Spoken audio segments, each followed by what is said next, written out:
neighborhood. And now homeowners want their noisy neighbor to take a hike. Call for Action's Al Vaughters is getting to the bottom of this dispute. Al? Well, Don and Jackie, this case raises the question, how long is temporary? An Amherst trucking company has been extended a temporary use permit for 13 years. And neighbors say it's time to leave.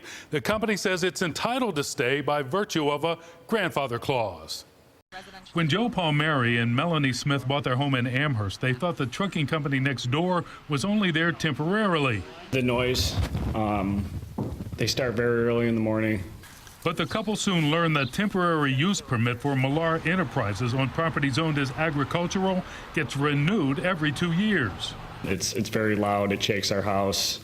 They use machines like excavators and front wheel loaders that shake our house. Joe and Melanie almost feel trapped because the company owns 3 lots adjacent to their property along the east and the north.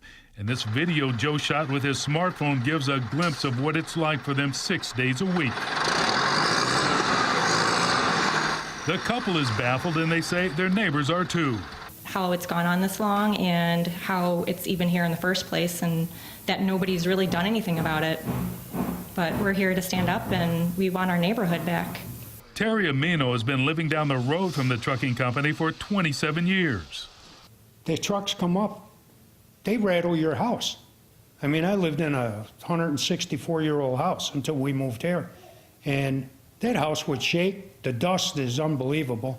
Attorney Jeff Palumbo says a trucking company through various owners has been at this address since 1942 and is grandfathered in. Because the trucking company existed prior to the enactment of the ordinance, then the use of the trucking company is continued to be allowed. It's allowed as a trucking company.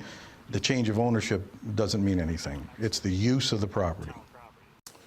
Now, this tug of war goes to the Amherst Zoning Board of Appeals tonight.